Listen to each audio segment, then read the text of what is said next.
Everyone, and thank you for joining us today. I'm Dr. Wilma Franco, Executive Director of the Southeast LA Collaborative.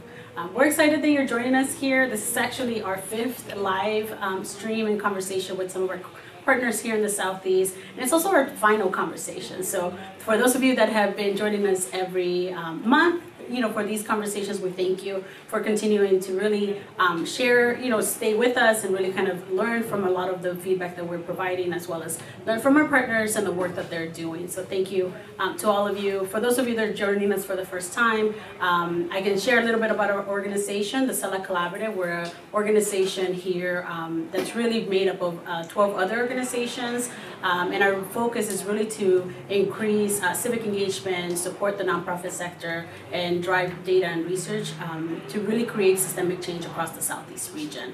Our work specifically focuses on 8 cities and 2 unincorporated areas. And as you know, our SELA Region campaign has been really focusing on highlighting some of the amazing work that's actually taking place in the Southeast. Oftentimes, we don't hear about the positive things, but there's so much beauty, so much culture, so much leadership here in the Southeast that exists, that we wanted to take some time and really highlight the amazing work that's taking place. So for this segment, we're actually focusing on 2 organizations in 2 unincorporated areas, right? One of our partners provides support all over the region, but really focusing on Florence, Firestone, and the community Walnut Park. So thank you for those of you joining. And before we get started, we do want to make sure that we show you this first video of our partners here in the Florence Firestone community.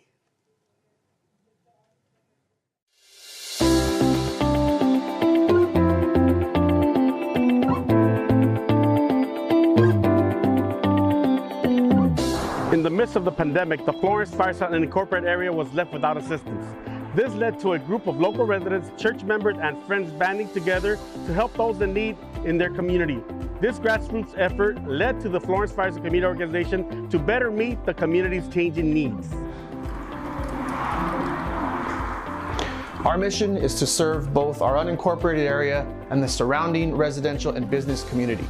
The Florence Firestone Community Organization is a charitable nonprofit organization dedicated to giving back to enhance the quality of life in Florence Firestone by connecting government representatives, public safety, and commerce with the community through proactive civic engagement, public forums, and education.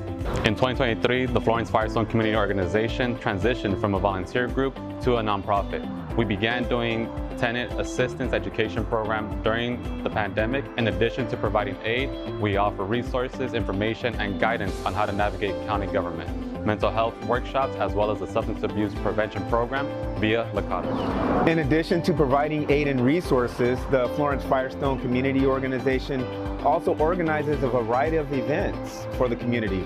These include wellness events, bicycle education workshops, and backpack giveaways. We also organize quarterly food and resource fairs that serves 300 to 400 families.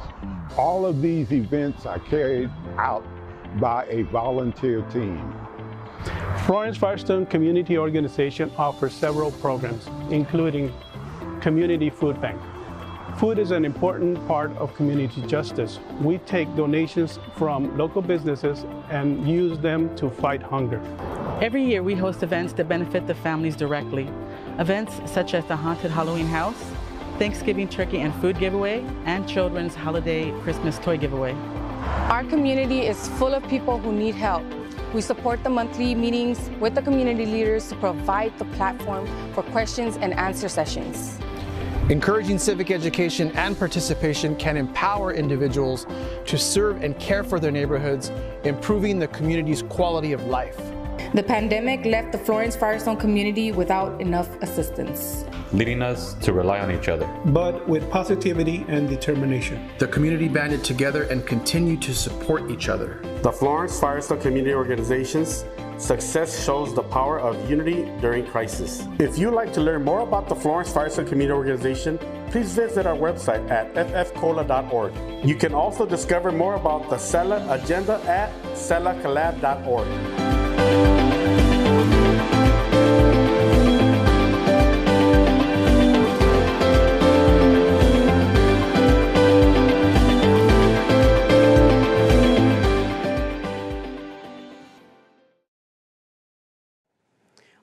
enjoy that. We're so glad to be able to partner with all of our different leaders here in the Southeast. And as you know, part of this campaign is really aligning the work that's taking place with our SELA agenda. So specifically, right, in Florence Firestone, we wanted to talk about civic engagement and how that really has driven a lot of the community work that's taking place and some of the, being led by a lot of these leaders that are local to the region. So today we actually have Jonathan joining us here from the Florence Firestone Community Organization.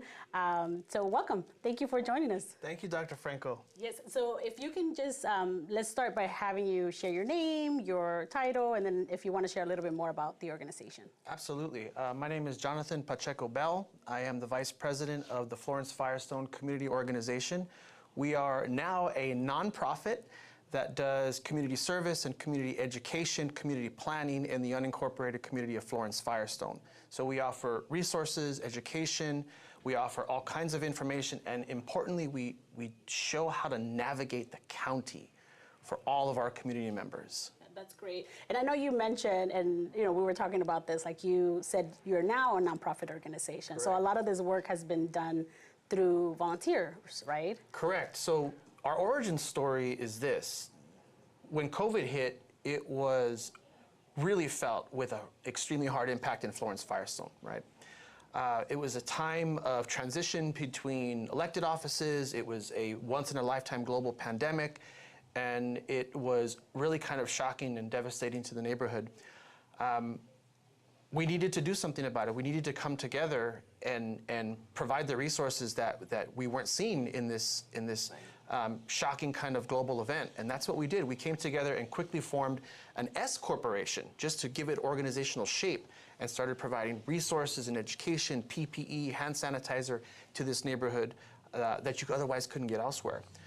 And we started to scale and grow, but one of the challenges that we had is because we weren't a nonprofit, we couldn't get funding. It was basically funded as a labor of love out of pocket. And we've recently been able to finally convert into a 501c3 nonprofit. And continue to do our work in the nonprofit fashion. Yeah, that's awesome, and congrats, because I know that's a process, but I think that also, like you said, a lot of this work in the Southeast, right, comes from that labor of love, right? Exactly. Community members really caring about their community and wanting to make that difference. Exactly. So, so can you tell us what has it meant for your organization to serve the Florence Firestone community? Well, there's a bit of a backstory that I'd like to share. I started as an LA County planner here in this neighborhood, way back in the day, 2008, 2009, over 10 years ago. And I was on the ground as a planner. I was really pushing my work to the street level in Florence Firestone because this community needed that kind of tailored, personalized service. And from that, I was actually able to create a new form of urban planning. I embedded myself in the neighborhood and I saw all this wonderful positive support and additional kind of participation. And I said, this is something new. And Florence Firestone is the birthplace of what I eventually called it. I call it embedded planning. Mm-hmm. Embedded planning is where planners push their work to the street level, right? And it all traces back to this neighborhood. So fast forward to COVID, I left the county and I went on a different educational path, a different career path, but I never forgot about Florence Firestone. When I saw this organization starting to take shape, I thought we can really do embedded planning here, right? Because we are feet on the street, we are on the ground, and that's what we're doing now. This idea about embedded planning and embeddedness in the neighborhood, it means that we are part of the fabric of the neighborhood. And we're able to really push out services and tailor all of our support for this neighborhood in a way that is reflective of that idea that originally was born here, embedding yourself and being part of that neighborhood fabric. So it's really important for us to be able to say, we're there for you, we're here for you, and you can come visit us anytime because we are feet on the street. And we will do whatever it takes to help you out.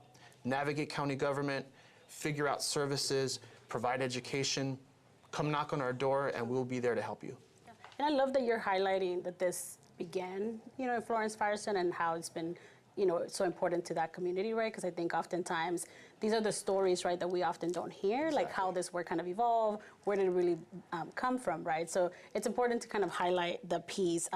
Why are partnerships and collaborations important to this work? This is work that cannot be done alone. This is work that cannot be done in isolation or in silo, right? We have to come together to be able to build something that is bigger than all of us, and to be able to provide for this neighborhood and all of our neighbors around Florence Firestone.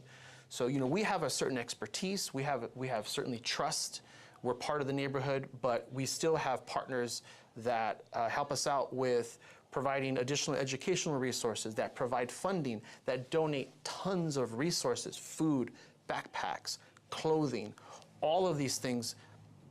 We couldn't have done it by ourselves, right? We have to build a network. And it's how we do it in Florence Firestone. We've always come together from the bottom up to create something bigger so that we can kind of spread out and scale our resources and services and help each other in a much broader way. From the side of like nonprofit capacity, and I know we talk about this with a lot of our partners, right? I know you're also a very small team, right, and very heavy volunteer led. So I wanted you to highlight some of the work that's done through those volunteers. Right now we are an entirely all volunteer team, and yet this is a labor of love. So we operate in very much like if we are a full-time staff, right? A lot of us do this because we absolutely love the neighborhood. So we are putting on educational programs. Like, for example, right now we have a partnership with 𝐒𝐚𝐿 and the Full Gospel Baptist Church, which is our neighbor, and with 𝐒𝐚𝐿𝐴. And we are putting on educational programming that educates the neighborhood about substance abuse. We offer resources. We offer resource fairs. There's a resource fair happening right now at our facility on _Compton and 70th in Florence Firestone. So we provide resources to the neighborhood on a regular basis. We do, annual luau. We do holiday events. We give the neighborhood a place to come. So we don't have to go out all to like far-flung places to come together to enjoy ourselves. We can actually do it right there in the neighborhood. One of the things that we would like to do, though, is continue to look for partnerships and funding so we can build that full-time staff. Right. Awesome. Thank you for that. And I know you mentioned a number of the services, right, and convenience that you provide for community. How do you ensure equity in terms of supporting community? It really comes back to how we are embedded in the neighborhood. We are there. You can come stop in and visit us. We're at the corner of Compton Avenue and 70th, 6940 Compton Avenue, right? We are part of the neighborhood. We have a facility. We have our feet on the street. We know the community well. We are part of the neighborhood fabric. And because of that, I think we have a good understanding of the community's needs. We prioritize the community's needs. We know that families need food. We know that there's food insecurity in Florence Firestone, so we provide free food through our resource fairs. We know that the community needs additional education. We provide educational services. We know that the community needs help navigating county government. As an unincorporated neighborhood, it's governed by the county. You can't just go to one city hall. The county is a dispersed government. I used to work there. I know how challenging it is, right? So we help folks navigate county planning, county public works, any county services. So we really understand and prioritize the needs of the neighborhood based off of our really close personal experience, and that's how we advance equity. Awesome. Thank you for that. What support does your organization need moving forward? We want to continue building our partnerships. We are always looking for new partners that want to uplift the neighborhood in all kinds of ways. So whether that be through working with us to provide new educational services, new training programs, certainly funding is an important part of that. We want to provide an actual full-time staff for the organization so we can have a dedicated team. So anything and everything that could really help us get to those ends, I think that would be really great, not only for the Florence Firestone Community Organization, but for the neighborhood as a whole. We are one of many up-and-coming organizations that are part of the Florence Firestone landscape. There's many other CBOs out there. We're honored to be spotlighted by the SELA Collab, but there are so many other organizations in Florence Firestone doing great things. And we want to be part of that effort and just be that full-time, dedicated CBO, community-based organization, embedded planning organization where people can come to us and we're always going to be there to help them out. Awesome, thank you. I know that part of our emphasis, right, in doing this work, right, is really the civic engagement part. I think oftentimes we talk about civic engagement, but you're really kind of an example of it, right? Like really kind of created through that community conversations, right? So what's something that kind of just hits home from you in terms of like when you engage community? We really are part of that civic engagement. The Florence Firestone Community Organization was formed by residents, business owners, and former county employees, right? We came together because we uniquely understand the neighborhood and understand people's needs. So when it comes to civic engagement, what we want to do fundamentally is empower the neighborhood. So the work that we do, when we see people have those light bulbs go off, when we see people feel finally heard and engaged and acknowledged, when ideas translate into programs, and when we're able to provide, you know, material resources, food and clothing, and see people like get that sense of relief come over them, that's what it's really all about. Engaging the community along the way too, we educate folks. So we provide a range of resources. So not only do you come and get resources like food and clothing, but we also share information about all kinds of happenings that are going on civically, right? So it's not a one-directional thing, it's an exchange, there's a mutual benefit, and it's all to empower and build up this neighborhood. Awesome. I know you also mentioned, you know, you're part of this larger landscape of nonprofits. Are there any partners that you're working with right now to really provide services to community? Absolutely. So we have a direct partnership with 𝐒𝐚𝐿. That is another nonprofit that we are directly partnered with for our educational programs, especially the substance abuse program funded by 𝐒𝐿𝐼, another one of our partners. We have a very tight partnership with the Full Gospel Baptist Church on Compton Avenue, our neighbor. We have kind of a mutual key exchange where if we need their facility or if they need ours, we're together. And we also have really strong relationships with the county supervisor offices. I want to give a shout out to Supervisor Holly J. Mitchell and Team Mitchell, all the staff.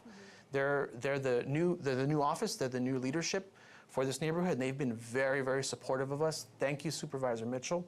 And also next door, Supervisor Hilda Solis in the 1st District.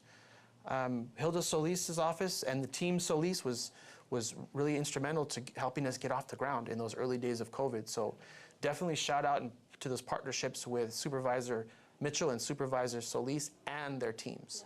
And that's important that you highlight that because, as you mentioned, right, as an unincorporated area, you're governed by the county, exactly. Right? So having those relationships and, you know, having the support of those offices are also crucial to accessing, right? It is really key because unincorporated is a concept that doesn't often translate to other spaces and places. So I know this as a former county planner. I would go to people's homes and I would have to engage them about urban planning issues, and they had no idea what the term unincorporated was or why the county was there because they just assumed that they live in LA City because the zip code is the same as the zip code for our neighbor in Watts. Right. But I would have to explain, actually, this is an unincorporated area. And what that means is it's governed by the county. It's not its own city. You have an entirely different set of services, and you can come to me for help. You can come to this department for help, right? And you start to have to really walk people through this labyrinth of government, right. And at the same time try to build bridges and invite them into these planning processes and these engagement processes. So having that connection to the elected leadership of the county is key because you really want their support in doing all of this work. Yeah. And I love that you've taken some time to kind of explain what that is, right? Because I feel like the more we can share that knowledge with community, the more we can empower them to really Absolutely. Advocate for themselves. And I think that's one of the things that we're consistently seeing, like that balance between education and awareness, but also leadership development and advocacy. Absolutely. This is for Walnut Park and for Florence Firestone, unincorporated communities in SELA. Know your leadership and know who to go to. And if you need any help, reach out to us and we'll help you navigate. Yeah. How do community members get involved with the organization? We are located at the corner of Compton Avenue and 70th Street, so you can always stop by. We have a facility there, 6940 Compton Avenue. Feel free to pop in. You can also visit us online. We have a website. You can just run it through your search engine, Florence Firestone Community Organization, and you'll find that. We are on social media, on all the major platforms like Instagram and Facebook. Find us anywhere and everywhere, either in person or virtually, and let's start that connection. Let's start that relationship building. Yeah. And I know you said, I wanted to take advantage that we're live, right? I know you said you actually have an event going on right now. Yes, we do. We have a resource fair right now. Evidently, it's one of our most popular ones, and it had a very large turnout. And at the same time, you know, we're an all-volunteer team, so we kind of have an all-hands-on-deck response right now. So I'm here representing us, and we have the rest of our board at our facility at 6940 Compton Avenue. So if you have time, stop by. Plenty of resources there for the community.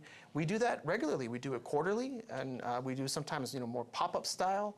We have a lot of donations that come in from all kinds of different partners, and we turn around and provide that back to the community. Awesome. Yeah, and that's important because I feel like we also wanted to make sure that we acknowledge Steve, who was scheduled to be here, but you know, because of how large the event turned out to be, he wasn't able to join us. But thank you so much. President Steve Quiñones, who could not be here because he's the lead at our resource fair, sends his regards. He's a business owner in the neighborhood, and he still runs Carlitos Tires across the street from us. And this organization was funded basically out of pocket by us and by Carlitos Tires for all of the first couple years, right? And it's because Steve loves Florence Firestone. So what we want to do is continue to build on that love and pull in more partners, pull in more funding, and really turn this into one of the premier community-based organizations in SELA.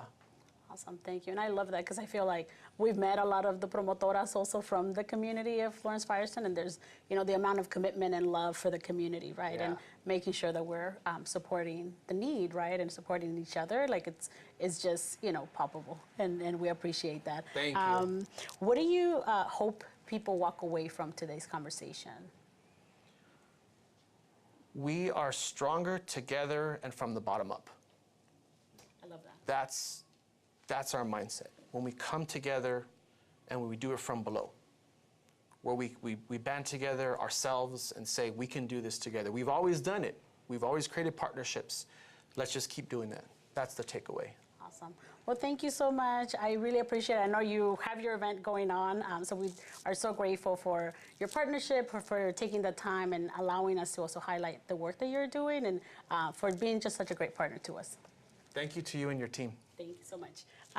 So as you heard, I know, you know, Jonathan has to get to his event, and thank you so much for everybody that's part of your team, your board members also that came out and were part of this process. I think this really highlights for us the importance of ensuring that we engage community, right? Oftentimes, you know, we find ways, or we're trying to find ways to, one, because we need something, right, or we're in need of something, but also because we want to help, right? Some of us can contribute in different ways, and this is part of that process of how do you expand beyond just like getting out the vote, right? But also thinking about how do we consistently engage our community members throughout the year and in different efforts. So thank you so much again for your time. And as we transition, we do want to transition to our other partner who's joining us today, Human Services Association, who's one of our collaborative members, founding member of the collaborative, but also our fiscal sponsor. So we're so excited that they're here today. They do amazing work, not only in Walnut Park through partnerships, but also throughout the entire SELA region and beyond. So we're excited that we're able to highlight them. But before we get them on stage, we want to go ahead and show you this video.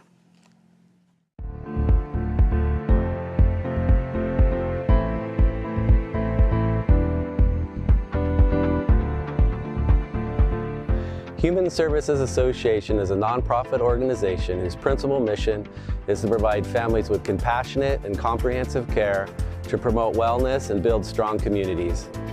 Today, HSA serves over 20,000 clients annually with a range of services that address the unique and shared needs of youth, families, and seniors. We are driven by a profound mission to deliver families with genuine, all-encompassing care that ignites wellness and fosters resilient communities. We are proud to be a beacon of hope and the place where caring becomes doing. HSA aims to ensure that seniors are able to live safely in the comfort of their own homes. Our senior services range from congregate meals to home-based care.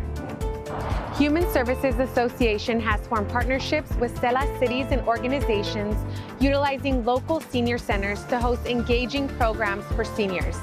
Through these strategic alliances, HSA gains access to essential resources such as kitchens and facility spaces, enabling the provision of congregate meals. One notable partnership is with the YWCA, where HSA ensures wholesome food for seniors at the YWCA Center in Walnut Park. This partnership combines resources and expertise to deliver comprehensive services that meet seniors' specific needs. Our Alzheimer's Daycare Resource Center, located in Bell Gardens, provides a secure and caring sanctuary for seniors throughout SELA facing cognitive challenges and isolation. Its mission is to prevent nursing home placement, manage dementia symptoms, deliver personalized care, and provide much-needed respite for caregivers. Seniors engage in enjoyable activities like shared meals, arts and crafts, and group therapy, fostering connections and comfort. With faithful compassion, the program stands as a symbol of care for our beloved elderly community. Our intergenerational programming joins preschool children with the seniors in our Alzheimer's Daycare Resource Center. Here, children and seniors collectively engage in arts, music, and learning activities.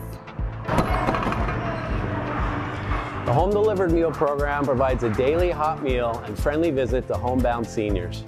Drivers are trained to ensure safety and assess any concerns. This service promotes independence and prevents premature institutionalization. To help improve our seniors' quality of life, we also provide support to unpaid caregivers caring for elderly relatives or older caregivers of younger family members. The purpose of the program is to help minimize the negative, emotional, physical, and financial consequences of unpaid family caregiving. The multi-purpose senior service program helps elders age in place by providing holistic care services to promote healthy living. Seniors and their families in SELA can benefit from proper outreach for essential care services. HSA's initiative ensures a secure environment and provides reliable support, empowering seniors to thrive and enjoy a better quality of life. If you'd like to learn more about Human Services Association, please visit our website at www.hsala.org. You can also discover more about the SELA agenda at 𝐶ELAcollab.org.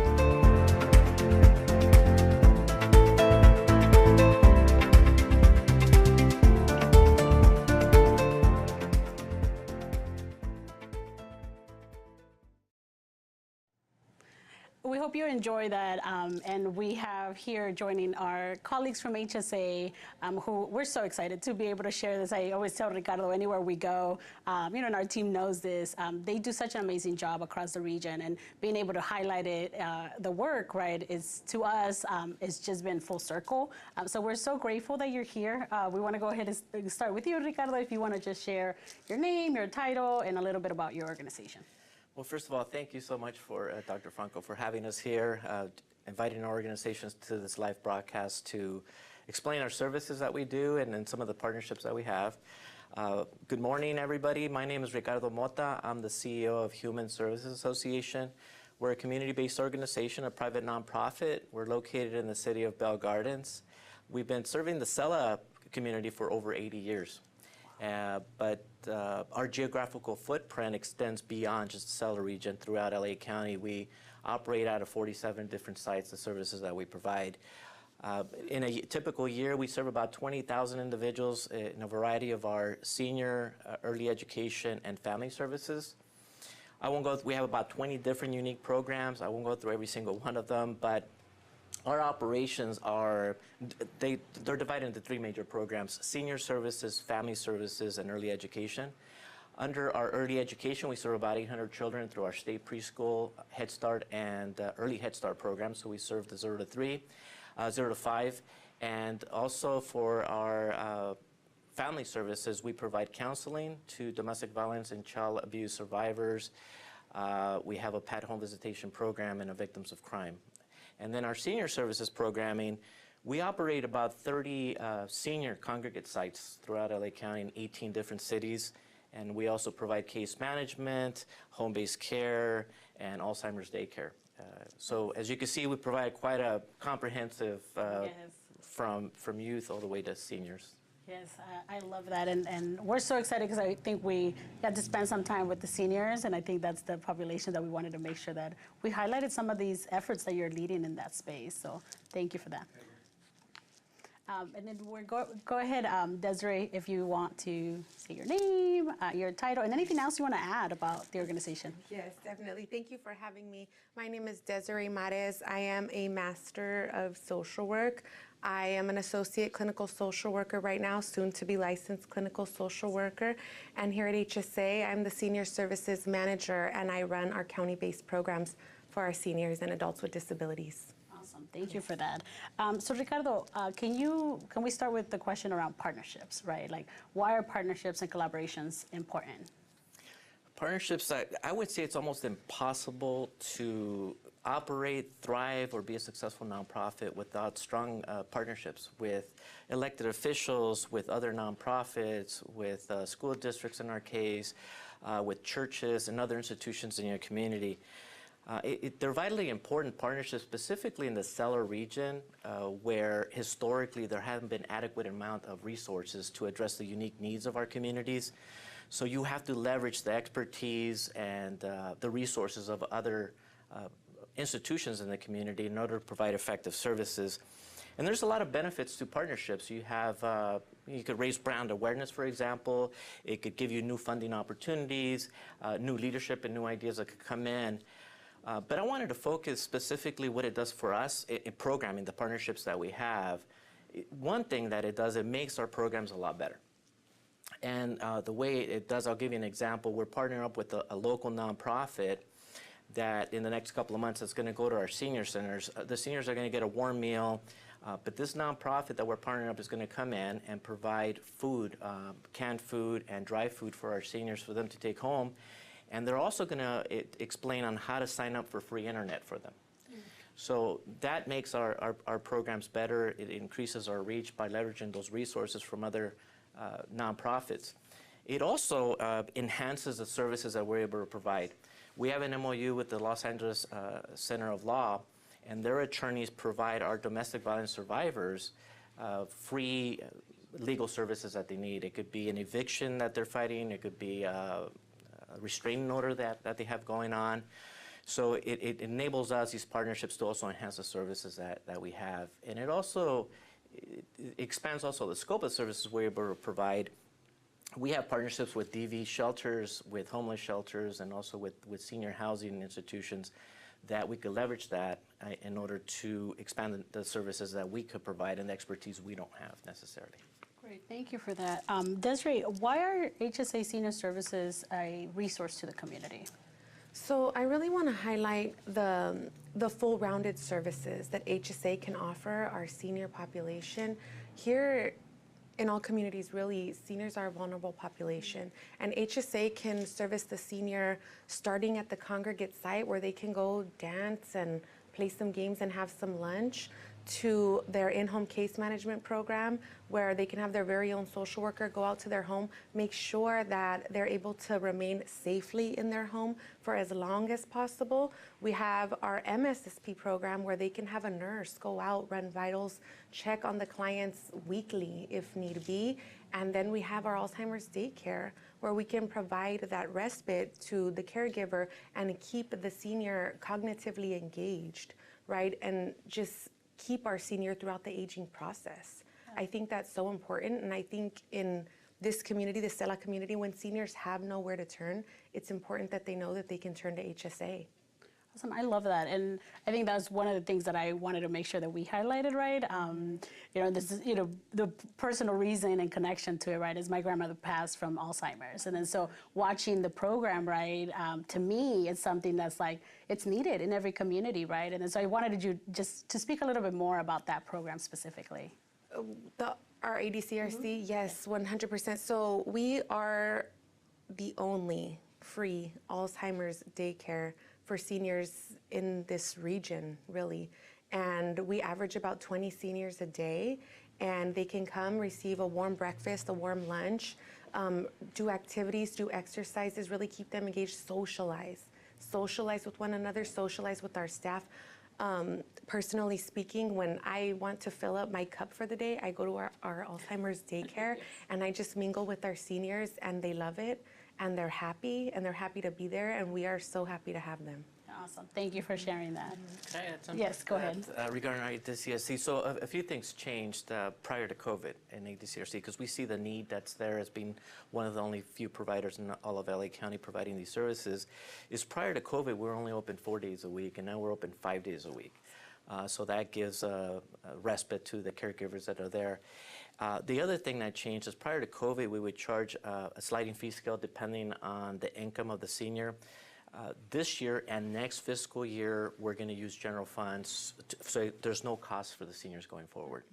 So we see the importance and the need out there in the community, especially these isolated seniors during COVID, that they really need the help. So we're making those few changes to improve that programming. And those are huge changes. I know you say a few changes, but that's massive for our community, right? Oftentimes, you know, when we don't know where to go, but also we don't know that those services are available. And then oftentimes where there is, you know, you're often needing to pay for those services. So I think that's detrimental to really reaching and having an impact in this community. So thank you for that. Ricardo, can you share a little bit about your partnerships with cities and what services HSA provides? Well, we work very closely and have very strong relationships with every single city and SELA. They're a critical ingredient in order for us to run our senior programming effectively. And there's a variety of reasons for that. Almost every single one of our senior congregate sites is located in a city facility. So we have to work with the cities and their staff whenever we have special events that we put together, like, for example, the Thanksgiving lunches that we have, or other events that are going on. So we're constantly working with the cities there because we're operating in their space. Some cities in the SELA community also fund case management, home-delivered meals, and congregate meals. Specifically for the residents. So we have to continuously have contact with their staff to make sure that we're addressing the needs of the residents appropriately. And we also operate our Head Start, Early Head Start, and state preschool programs in city-owned buildings that they lease back to us at below market rate. And we're able to use those resources because we're paying below market rate to make the programs better and provide those back to the family. And also, I'll give you an example of some of the partnerships that we had with the cities. During the pandemic, when the congregate sites closed down, we had to go to a grab-and-go model. Our home-delivered meal program increased about 500–600% early on in the pandemic. And city staff, the recreational departments, really came through and delivered meals. Were there on the front lines with us doing the grab-and-go. So we leveraged a lot of the resources that they had during that time. And partnerships could also lead to increased programming. About 19 years ago, the city of Bell Gardens approached us and said they had a building. It was vacant and they wanted services for the residents. So they provided CDBG funding at that point to do a food distribution and counseling for the residents. And now we have a variety of family and senior services programs in that location. Similarly, the city of Southgate about 17 years ago approached us. They had a big giant building that had been empty for a few years, and they wanted programming in there. So we went in there. We leveraged some of from a funding source back then, it was LA Up. It turned into Child 360 to renovate the location, and now we're having 93 slots there that we provide for the community for state preschool program. So there's a variety of benefits that go with that. And specifically for Walnut Park, every service I have discussed is available to residents of Walnut Park. The way we get funded is either by supervisorial district, by service planning area, or by some other geographical area that the county designates. And every single one of those incorporates the Walnut Park area. We run a congregate site just down the street from here that is in the Walnut Park area with the YWCA of San Gabriel Valley. We've been partnering with them for many years to run that congregate meal site there at the YMCA Empowerment Center. Awesome, thank you so much for that. Desiree, what changes and impact in the community have you seen as a result of the services? I really want to highlight the trust, right? Mm-hmm. Our partnerships lead to this great sense of trust in the community, right? Our population's learning and understanding that we are a trusted agency, that they can come to us for services across the board, like Ricardo was saying, and the SELA Collaborative, for example, helping facilitate this trust, right? The importance of collaboration and all of these amazing organizations working together. So now that the community knows, hey, wow, I can call one agency, they refer me to another trusted agency, to another, and with that collaboration, we can really expand and touch on the greater community, right? So I think that collaboration is just important for this sense of trust. Awesome. Thank you. And I know that's, we've heard through this whole campaign, right, of our SELA region, like trust, right, and partnerships and collaboration. And I think it's really what allows us to build those relationships with community, and what's really the reason why we look to a lot of you, right, as leaders to like really support as we continue to advocate for the Southeast region. I know, Ricardo, you stepped into many different spaces with us as the collaborative, right, and really supporting not only as our fiscal, but also just anytime, right, whether it was COVID, whether it was a vaccine, it was a lot of those pieces. I don't think I've ever heard a no from you when I've asked you, like, hey, can we do this together? And I think that's the type of leadership that exists here in the Southeast, that folks are really here because we love the community and we want to continue to do that. I do want to highlight one thing, and I know we've talked about this, Ricardo, around, during COVID, I think you're one of the organizations that you never shut your doors. That is correct. During COVID, I made it a mission of mine. We're a direct services provider. We wanted to make sure that we were there for the community, and our staff, our heroes during that time, they were in the front lines. I wanted to open up our Alzheimer's Daycare Resource Center. We have it open now for over a year. Open it as fast as possible in a safe way, in a safe manner, and also providing case management face-to-face instead of just doing it telephonically. And even our home delivered meal programs, when the pandemic first started, it went to just frozen meals. That doesn't work necessarily for most seniors, so we've immediately switched over when we could to just hot meals every single day. The same thing with our preschools. We did remote learning for about 6 months or so, but we tried to bring the children back as soon as possible because the impact it was having in our population was tremendous. Right. So moving forward, Ricardo, like what support does HSA need? I would say, well, as a nonprofit, additional funding. There's always, there's never enough resources in the work that we do. But the reason why is there's a few developments that just came on in the last couple of months. One of the things that happened is the SNAP benefits got reduced. This just happened in April. The eviction moratorium went away. And there's also student loan debt. If you have that, that's going to start in August. And then the Medi-Cal redeterminations. There's going to be some members of our community that are going to be losing medical coverage for a variety of different reasons. So you have those things going on that's going to negatively impact our populations and our communities. And then you have the scars that COVID left. The World Health Organization said COVID's over. That might be so, but the scars that it left in our communities are going to be there for years or decades in some cases. The financial impact it had to our communities, the ones that got impacted the most were the low income and lowest paid. When the pandemic first started, restaurants closed down, hospitality closed down. Those are areas that in industries that a lot of our populations work at. So you have that financial strain. The other thing is the mental health. That's still with us. We see increases in domestic violence, anxiety, depression, behavioral issues with our kids, and those are things that you can't just solve in 6 months or a year of counseling. Loss of learning is another thing people talk about, and we see it firsthand with our children 3 to 5. Some children are 3 or 4 years behind, not only educational, but also cognitively and developmentally wise. And that's going to take years and years to correct. Right. So that additional funding is needed for that.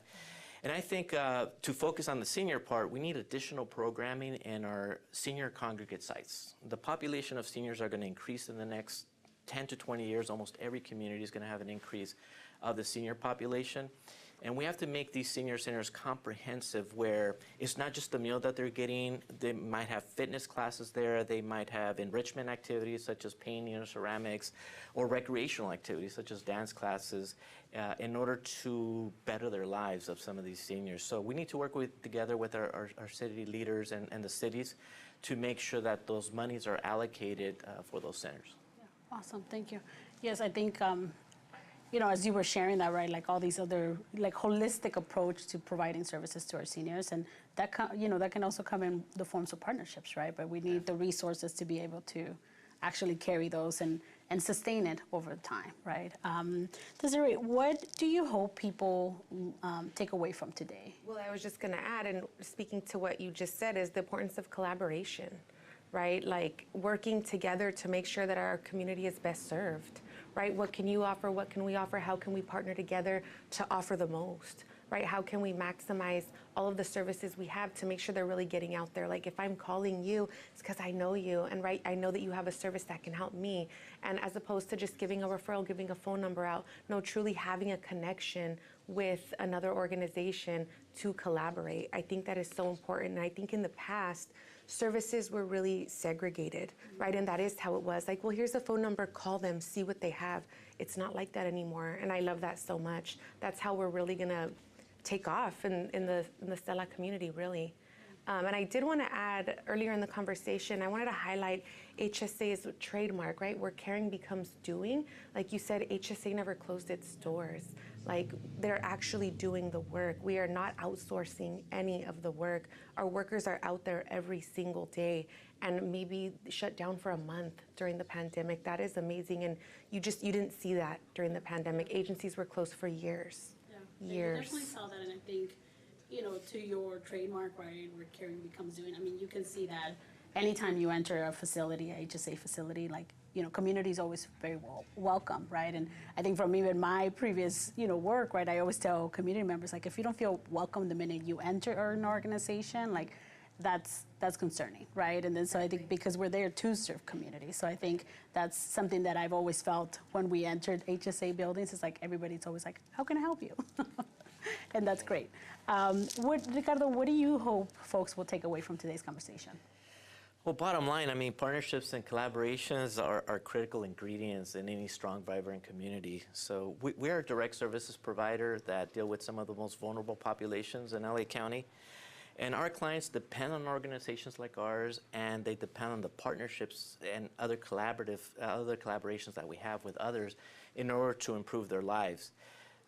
The impact that a teacher has on a child, that a therapist has on a domestic violence survivor or a suicidal client, or the impact that a senior services case manager has on a senior when we provide shelter, food, and other resources cannot be measured.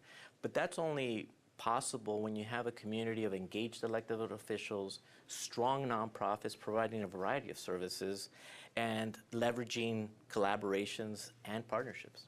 Awesome. Well, thank you. Well, thank you so much for joining us, for sharing. Oh, I do have one last question. How can community get in contact with you? There's several ways. They could go to our website. We have a website. It's www.hsala.org.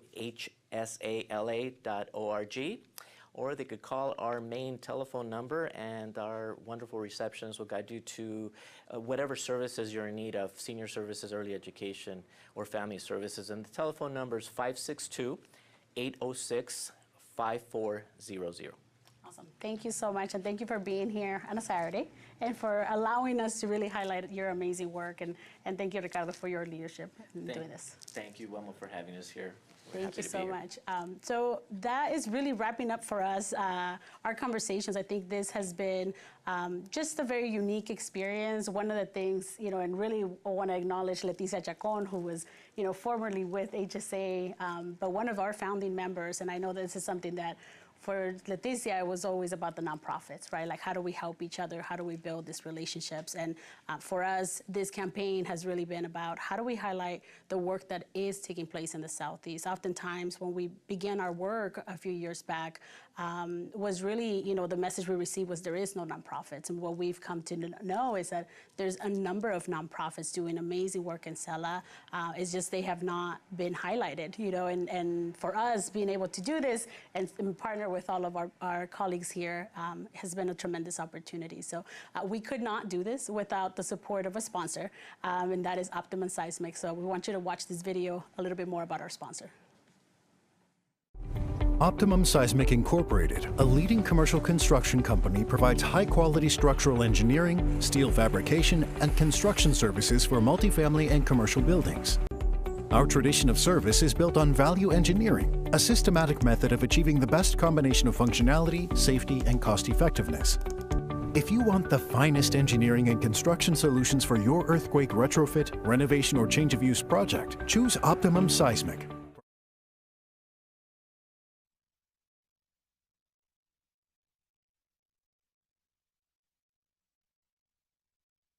That was insightful. I do want to take a moment, right, to just thank Ali from Optimum Seismic. He has been supporting our efforts, really, as a business leader, right, really wanting to continue to support our communities here. I do also want to take a moment to thank some of the colleagues and leaders here in the Southeast and partners that have continuously supported us. Rosario, who is the owner of the SELA Hub, which is where we're hosting these live conversations. Thank you for your patience and for allowing us to use your facility space on a monthly basis to carry out these campaigns. So thank you for that. We appreciate you so much. I also want to acknowledge David 𝐒𝐚𝐿𝐼 from Momentum Solution. He is our marketing consultant and has been just instrumental in continuing to support our efforts from the beginning. But I do want to ask David Hernandez, who is the CEO of 𝐼𝐼, who has joined us to really have a conversation with him. One of the things that we heard as we worked on the SELA agenda, but we continued to hear about from our SELA leaders, has really been for that special interest in the prioritizing of SELA leadership, right? Oftentimes, right, we want to continue to see our communities thrive, but we want to make sure that those investments are coming to those leaders that already work here in the Southeast. And with that mindset, right, is how do you leverage the expertise, the knowledge, and the leadership that does exist in the Southeast? So I know that was really kind of the emphasis, right, of how we partner with you in this process. And I know, I wanted to just kind of make sure that folks knew who David is. So if you want to introduce yourself. How's it going, everybody? Well, my name is David Hernandez. I am the CEO and director for SELA's film production company called 𝐼𝐼. And I am super honored to be asked by the SELA Collaborative to do this project. It's been a journey. Yes, it has. It's been a journey, honestly. It's my team has been putting a lot of work, and I've been putting a lot of work, more work than I've ever had before. So this has been something that I'm super grateful, as well as just taking it all in. I've met too many people. And I'm glad that I've been connecting with all the cities. I'm glad that I've literally have accomplished to now know the cities and some of the nonprofits, as well as who is involved and who's been putting in the work. And that is the purpose, right? It's for us to highlight the good work that everybody's been doing. Yeah, and I know you're from Huntington Park. Yeah, I'm from HP. So I wanted to specifically just ask you, and I know you have to go back to running the show behind. Right now, I'm having my team. They're just learning today how to run the program. So honestly, don't mind it. I'm super grateful for my team. I would not be doing what I do without them. It's not a solo show. I have a team, and they're amazing. I shout them 100%. Ernie, Rudy, Joaquin, Jesus, Justin. You'll see them on the credits with their last names. Check them out. They all have Instagram pages. Please follow them. Follow their journey. Follow the journey with us. And that's not including other people that I work with. I also bring other people, other Southeast LA creatives to join our team and work together. So I do have one question, because a lot of what we heard from leaders, right, is the need to invest in the leadership that exists here. Right. I think throughout the campaign, we've also heard a lot of love and commitment to this community, the importance of relationship and partnerships, right? So I wanted to ask you, what has it meant for you as someone who's from Huntington Park to be able to partner with us on this campaign? I think it's important. Once again, shout out to Ali from Optimum Seismic to invest in us, invest in this campaign, and to honestly invest in a production company that's from Southeast LA. I think who better not to, if it wasn't me, if it was somebody else, to be honest, it'll be awesome. Just for someone to be doing this work that represents Southeast LA. Who better not that who represents Southeast LA? And I think that's very important. It's amazing. I am honored, like I said before, and I'm grateful. I think too many experiences in just one show. thank you, David. We really appreciate your partnership, your collaboration. And thank you so much. And I know you have to get back to it. It's fine. I think my team is running the show. I'm grateful everybody was here. I mean, shout out to the SELA Collaborative team, as well as the organizations that were featured today, HSA and Florence and Firestone community organizations. So thank you so much for being here. Hopefully you guys enjoyed the show, and just stay tuned for what's next, because it's not over. We have a surprise. Thank you. Well, that's a teaser. So thank you. Appreciate it. I do want to just thank all of our partners. This has been a campaign that has taken a little over 6 months, but we want to thank you, the viewers who are staying with us and really continuing to learn about the partnerships of different organizations. Thank you to all the partners that took the time, met with our script writer, reviewed script, really put in all that time to create these beautiful videos about your organization. We're excited to continue to highlight your work. We thank, and I especially want to just thank my team. I could not do this without our team that's behind the SELA Collaborative. There are countless hours in really making sure that this, process happens and that we can really focus on the positive that is coming out of the Southeast. So thank you so much. We're so excited. That is our final show. Thank you for joining us throughout this journey, and we look forward to continuing to engage you.